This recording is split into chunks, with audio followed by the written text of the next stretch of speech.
welcome to On the Couch. And today I have with me Mello. She is absolutely amazing. I've really enjoyed our conversation so far. Of course, my name is Siobhan Clark, and I'm your host for On the Couch. And Ms. Mello, why don't you share with everyone what you've shared with me about the end-to-end? Tell me about the history of it. The history of the end-to-end. It has a really interesting history because it began with 3 fellows who worked for J&H. Okay. And I think it was in a bar perhaps, and over a few drinks, they challenged each other to walk from one end of the island to the other, which at that time people didn't walk from one end of the island to the other. Just, you know, we just didn't do that sort of thing in those days. And I think they asked some of their co-workers to join them on this, and they set a day, and they just kind of set out from one end of the island to the other. Okay. And so it started off as a fun thing. Yeah, really, as two drunk gentlemen just figured they would challenge each other. I'm not sure about the drunk. I just added that maybe for color. Okay. Yeah, so that's actually how it began. That was back in 1988, and the next year, they asked their friends to pledge them because, again, I think it was the idea was nobody can walk from the end to end. So they said to their friends, "I'm going to do it," and the friends then replied, said, "Okay, if you do it, I'll give you $10, $50, $100 if you do it." Okay, and how did Catlin become involved with the end-to-end? 5 years ago, Catlin, we approached a lot of different corporations and companies in town, and we talked about having a title sponsor. And Catlin came on board with us about 5 years ago, and it's made a significant difference not only to the event itself, because Catlin is really a friend of the event, but also their dollars really have propelled the event much further, and they've also allowed us to give more to the charities. So the event itself has become more attractive. We've added a lot of different elements, again, because of Catlin's sponsorship as well as Cell One's. And we also, as I said, been able to up those charity dollars, and we have given over $4 million so far to the, yeah, we're really proud of that. Yeah. So do you just randomly choose charities, or do they write in and request? Each year we ask the charitable community to send in proposals, and this year we had over 50 proposals, so it was a really tough task this year. We had to examine each proposal carefully, which is what we always do. But I think this year, with all of the economic problems on the island, there are so many groups, fine groups with great people who are addressing these issues. And so choosing one was particularly difficult. So, I'm sure. Yeah. I mean, I know that I actually have a charity as well, CKC Cares charity, and I know that, of course, with the economic downturn, you know, many businesses aren't just handing out money. They are very specific to the cause that they're willing to support. Totally. So I think it's awesome that you guys are doing this for charity. Now, you're the chairperson. I am. For the end-to-end. I am. And you started off as a participant, you said. Yeah, I started off as a reluctant participant, I would like to say that, because I knew many people who did it in the early days and thought they were a little bit mad because, as I said, human beings should not be walking across the island, but one day decided to do it, and then I was hooked. So I started in the early days as a participant, and then got on the organizing committee, which in the early days was very casual. They kind of threw the event together in January, February, and have since become part of the board and chair of the board. And of course, though right now, of course, we cringe at the thought of walking from one end to the other, but before our time, they did walk. They went to school, they walked to school, they walked to town from Somerset to, you know, if they needed to get around. That's right. It was either horse and buggy or feet.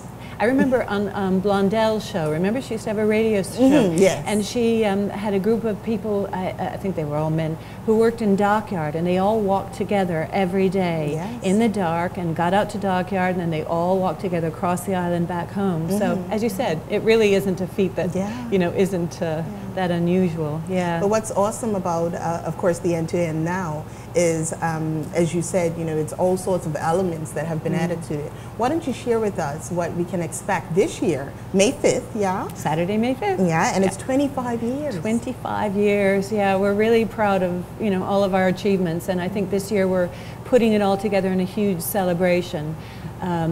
We are having a commemorative book coming out shortly before that every participant will get. Awesome. We have a pasta, we're calling it pasta banquet, a pasta dinner on the Wednesday before, the trattoria, and we hope lots of people who have been involved in the past will come and join us. Catlin is having an enormous celebration at the end in the Victualling Yard. I have a hard time saying Victualling Yard, but that's how you say it. In Dockyard, you go through a small set of gates. There's at the very end, just before Frog and Onion, that yard, that very large yard. Across from Frog and Onion? Like right next to Frog and Onion, if you go through those doors. And I know what you're talking it makes about. almost like a perfect amphitheater. Yes, so we're going to nice. have food, and we're going to have lots of different activities there, and there's going to be live performances all day. So Catlin is really pulling out all stops to make it a special event for us. So we're really looking forward to that. And I think along the way we're having spectacular bags this year. All of the separate elements we're trying to up this year and make it special. But of course, as we speak about all this, the most important special part is the money we give to charities. Absolutely. Again, they really need every single pledged dollar. And we hope that by having attractive elements, we'll also attract more pledged dollars. So how many charities do you actually choose? Each year is different, and it depends totally on the proposals. This year we've chosen 7, and we've chosen 7 of the good ones, including people like Age Concern. We have a proposal for Adult Education Center, Open Airways, Big Brothers and Big Sisters, YouthNet. That's sort of the caliber. Very nice. Okay. There are so many fine charities, but there are also some charities who really stand out. So, those are some of the really special ones, and we're thrilled to be able to do what we can. Okay. And how many people actually come out to support this event? And please include the vendors, the sponsors, the participants. How many people? Just give me a guesstimate. I would say if we include people who pledge people's pledge sheets and our 500 plus volunteers and our 2,200, 2,500 participants and all their friends and all the spectators along the way and the vendors and all those people you've described, I would say at least 5,000, 7,000 people are involved, maybe not actively on the day, but have given us support. Our volunteer crew is fabulous. We really are a volunteer organization and a volunteer event, and we value every single hour that our volunteers give us. Along the way, we have, I think this year we're actually going to up the amount of water stops, and our participants love a good water stop because that helps a lot. And the water stops are manned all day long, so you can imagine how many people are involved in that. We have road marshals, we have cycle marshals, we have vans who sweep and help people along the way. We have, a whole team of people. St. John's Ambulance Brigades are out there. Okay, so I'm excited. How do you get involved? Well, I'm trying to encourage you to be involved this year. You want me to? I want you to bring your son too. I don't know where he is, but I'm suggesting it would be a great family, and that's what we have seen. It's a wonderful family event. If you go online to the Bermuda End-to-End website, www.bermudaend2end.bm, you can find all the information. You can download it from there. And is Bermuda spelled out? BermudaEnd2End.bm. .bm. And also our forms are available. You can call our hotline number. Kind of the information is available everywhere. The cool thing about the End-to-End is you can register online, so you can also gather pledges. So for instance, should you decide to do it, you could ask all your colleagues to pledge your efforts, and you could ask them to come online and pledge that. But we see for families, it's a great way to have a physical challenge together, a day of fun, great support. You're not alone, water stops every couple of miles, but the feeling of accomplishment at the end, it's huge. And I mean, you see an increase of athletes and regular people, if you wish, who are walking the streets right now. They're running. Perhaps they're all training for the End-to-End. Yeah. I don't know about the runners, though. A lot of runners use the End-to-End as a training event. They walk it, but nonetheless, walking 24 miles helps them for May 24th. Because it's only walking. Walking, cycling, swimming, rowing, and riding, actually. Yes. So should you decide to become an elite swimmer between now and then, we welcome you. We have a huge cycling contingent. It started off quite small, and we have a lot of people who decide to cycle. We actually have a cycling event that leads from St. George, which is an end-to-end cycle, and we have a middle-to-end cycling event that's actually going to leave from here at Elbow Beach, so that's going to be very great.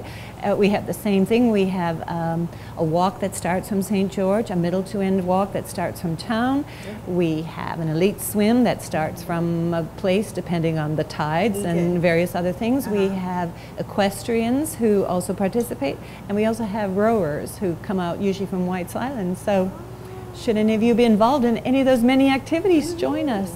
And do they start at the same time, or do you... Varying times throughout the day. Varying times, yeah. So really the whole island is percolating with end-to-end, and we always ask the public, particularly the motoring public, to be a bit patient because we do cause a bit of trouble along the roads. But I think in the end everybody comes on board because it's so worth it. You know, we see that in the end result is that the Bermuda community gets strengthened. We get strengthened because we have our children, we're teaching our children, the school children who get involved, how to give back to the community. Our school children do not have to pay the entry fee, but we ask them to try to get $20 in pledges because we want them to learn how to become good good citizens. Yep, so that's part of it. And how much is the fee for adults? For adults it's $40, and for the youth, again, there's no fee, but we ask them to have $20 in pledges. So I think in the end everybody gains so much by it, and we see that the community becomes stronger and people's legs become stronger, and there might be a few blisters, but we want to see you this year. Well, I mean, you had me until you said there may be a few blisters. But I think what we have seen, the blisters are like your honor badge, you know? How can you say you did it unless you can show a few blisters? Well, I'll train for next year because you also need the audience on the sides cheering people on. And we have fabulous spectators. Our spectators are such fun. They set up what we call informal water stops. So they set their whatever along the road and the cheering. I think it would be very hard to do it without those spectators, and I think the spectators offer something very special. But we also have a small distance fun walk that leads from just before the town of Somerset. So if any of you have not prepared this year, not calling any names, not pointing any fingers. No, I'm not. You could join us for that, which is your opportunity to be part of the event, but not have to, perhaps put in the miles beforehand. Absolutely. And you still come over the finish line, and you still get all the recognition, and your funds still help the charity. Okay. My last question, because of course, I could talk to you all day. Okay. Well, I think you're an awesome person, and you have grands, and you were telling me all about them. Yes. Will they be a part of it as well? Just coming out on the sideline. They're a bit too young for anything else, but yeah, they're thrilled to be, clapping and cheering. Sure. Do you have international people who come down to take part in any of the, fun activities that you guys are doing? In fact, this year we have a group of Canadians who have been, who are particularly keen, and they've been writing to us, I think, since November. They have a group who are, I guess, experienced walkers, so they're going to come down. But we always have visitors who take part. Last year, for the cycling portion, I was standing in the town square in St. George, and I had gone out to meet the ferry of cyclists that came in, and a man had just brought his boat in, his sailboat. He had moored it off to the side, and he said, "What's going on?" And I explained that it was a 24-mile cycle ride. And in 5 minutes, he had changed clothes, got his cycle off the boat, brought it up, and joined the event. So we have, I thought you were going to say he jumped overboard and joined the swimming event. He would have a long swim. Well, thank you so much, well, thank you Mello, for having us. I'm definitely excited about this. I definitely plan to be involved. This year, I cannot promise that you'll see me running, walking, or swimming. But next year? But next year, I'll look forward to it. Well, thank you. Thank you so much. Thank you very much. Yes. Thank you for having me. In just a few minutes, we will return with a good friend of mine, Quincy Phillips. He's an international talent manager, and he has a lot to share with the island. We'll be right back on the couch. Chicago, so I didn't come from anything. So to be able to allow people to live their dreams and at least be exposed to other things, I think that's the biggest thing. Once you're exposed to it, then you have that opportunity for success, and you know what you need to prepare.